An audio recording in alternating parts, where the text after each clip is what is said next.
Hey guys, CurrentlyCrazy here, and we're back with another video. You guys really seemed to like the last video where I revisited 5 old Roblox favorites of mine, so today we're gonna revisit 5 more. And oh boy do I have quite the game selection today. And of course, you already know we have to change back into our Horsehead22 avatar. That should do it. There we are. Now we're back in the original form. On a little side note, every time I reset, it creates a copy of me, but when I try to look at him closely, he just disappears, which means I must be seeing things. Maybe I'm actually starting to go crazy for real, but you're not gonna tell anyone, are you?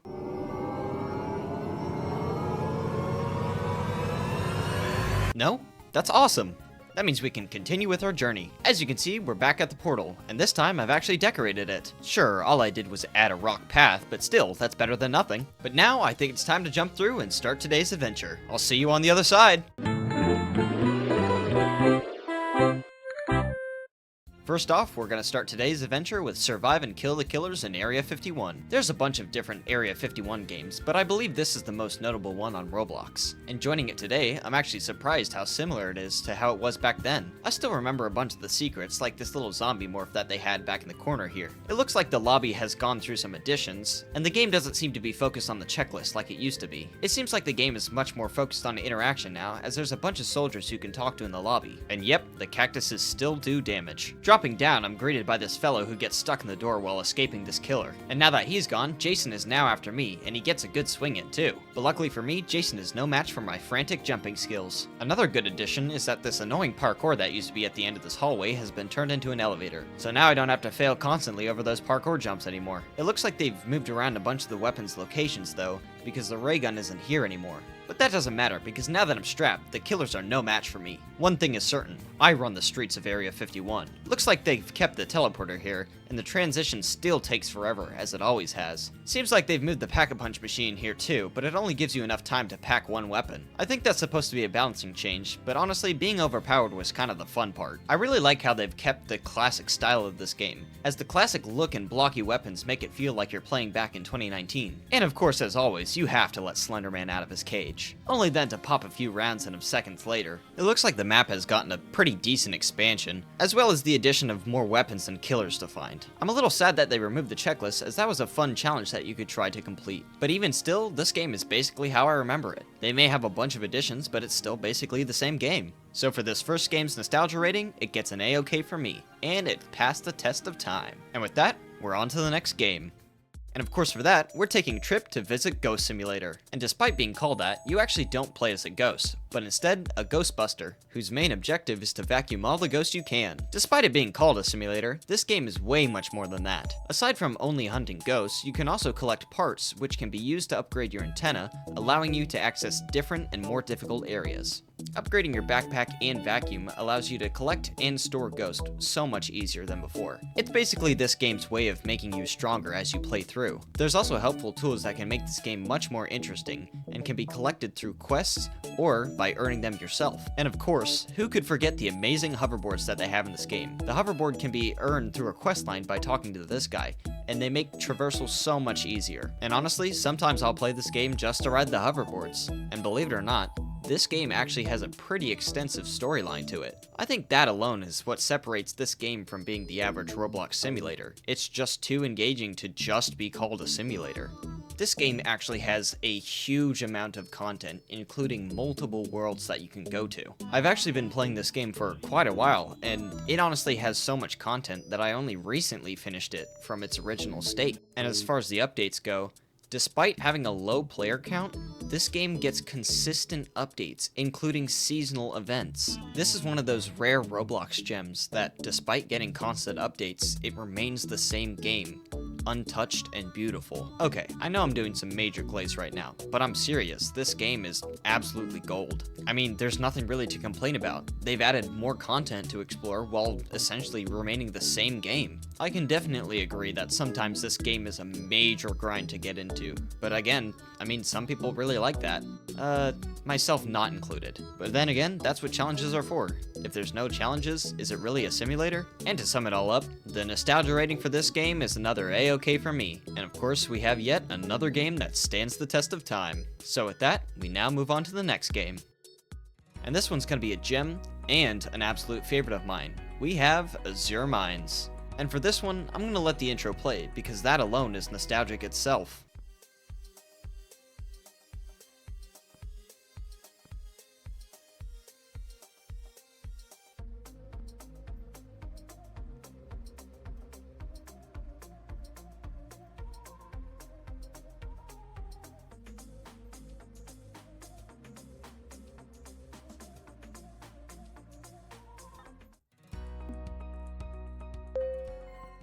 There's just something about loading into this game that fills you with good vibes and great memories. Azure Mines is one of those games that has lasted quite a while, and actually has a pretty friendly player base too. I mean, it's a game about mining ore that you can't steal from other players, so there's not really much room for negativity in there. This game typically averages under 100 players each day, so you don't really get much traffic through here either. But even then, the devs still care about the game. Although it may not be often, this game actually does receive some updates. And even though I love this game, not all of the content in these updates are actually pleasing. But even then, none of them have actually ruined the game either. One of the more recent helpful additions to this game is the Merchant, who provides items that you can craft to help you throughout your journey. I can definitely say that some of these items are a bit tough to come by, but it can be worth it depending on what your playstyle is. There's also a bunch of ore in this game, and believe it or not, more is still being added to this day. And despite looking pretty crowded, my ore museum isn't fully complete. It would probably take a new player with no help years to achieve this, and I think that's exactly the problem with this game. It isn't exactly welcoming to new players, only existing ones. And to be completely honest with you, this game is one of the biggest grindy games I have ever seen, aside from Bee Swarm Simulator, that is. Did you guys also see that skeleton?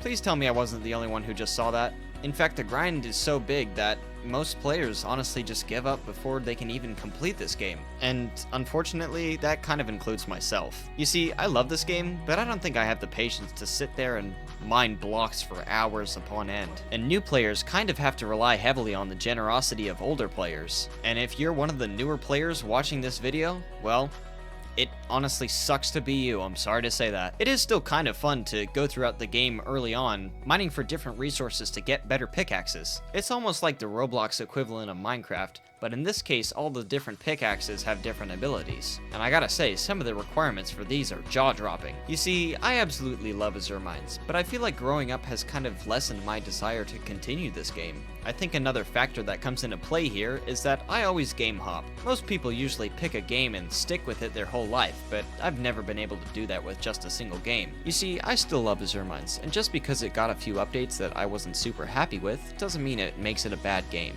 So as far as I'm concerned, the nostalgia rating for Azure Mines gets an A-OK for me. But unfortunately, I do not think it stands the test of time. But don't let my opinion stop you from playing. Either way, it's time to move on to the next game. After a transition from our last game, we find ourselves at Dungeon Quest. This is a game that I remember quite frequently playing in my younger years. As you can tell right off the bat, this game has most definitely changed. There seems to be some very noticeable changes as soon as you spawn in, but I can guarantee you, a UI overhaul is just the least of the changes. This game has gotten a massive rework. Although the addition of actual quests is really nice, you don't even get free rewards anymore. Now they keep you playing the game just to earn a single reward, rather than giving you a daily login gift. I understand that at one point this game was going through a huge dying out, but this revamp really just makes it look like a mobile game. I haven't even started a dungeon yet, and I'm already feeling overwhelmed by the UI changes. But I think I ought to stop yapping and actually see how the gameplay is. It seems like they kept a lot of the old maps and even revamped a few of them too. I know they added more dungeons over the years, but I could never get to those because, honestly, grinding this game was not super fun.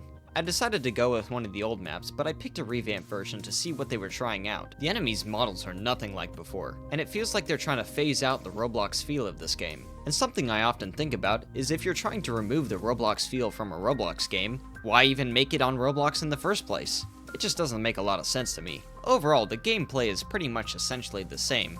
I just feel like there's a lot of stuff shoved in your face that just doesn't need to be there. I can't imagine there's any difficulties that new or returning players might face though, so I guess that's a consistent keep. I think the removing of all the block modeled weapons kinda takes away from the fact that it is still a Roblox game. Although I think these soft models are good for a clean look, for the case of this video, I just don't think they quite match up with the Roblox feel we're going for. So unfortunately, I think we have our first game that does not pass the test of time or get an A-OK for the nostalgia rating. But I think that's okay. Not every game is going to stay the same anyway. But with that, I think it's time to move on to our final game.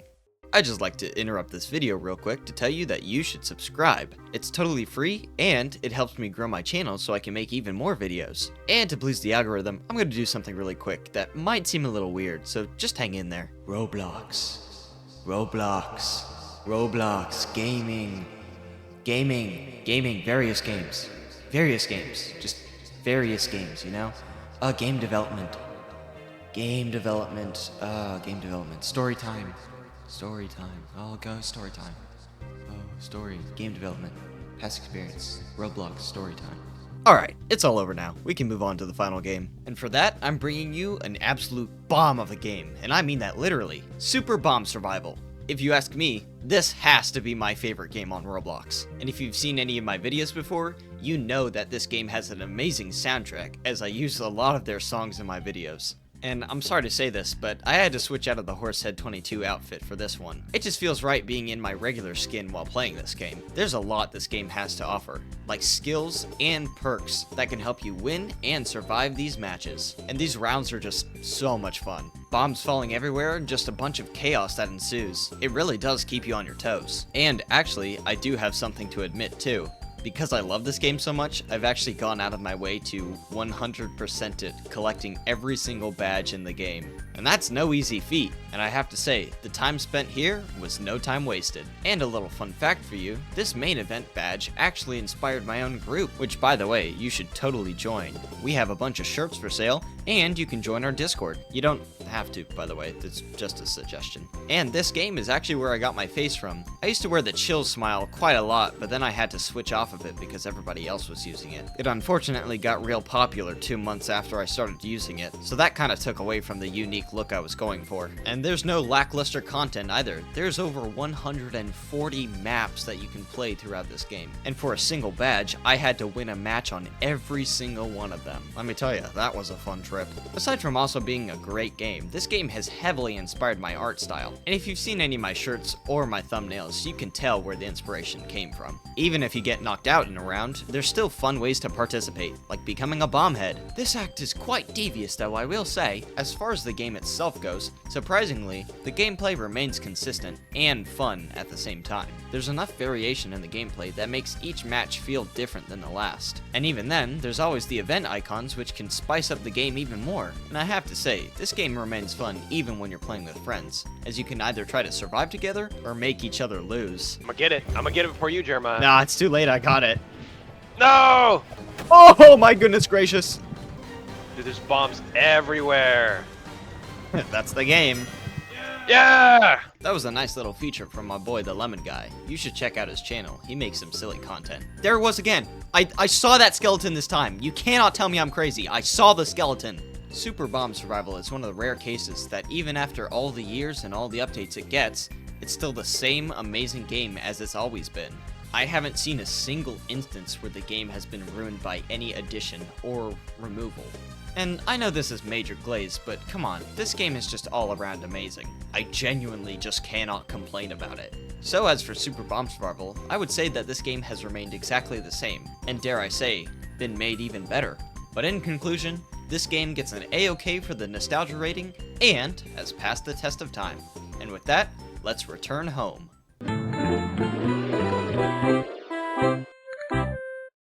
And we're back from our journey. I gotta say, today's game selection was actually pretty good. I'm a little disappointed with how some of my favorite games turned out, but overall, I'm happy that most of them stayed the same or were improved. But that's today's 5 games, so if you like this type of content, like and subscribe for more, and leave a little comment while you're at it.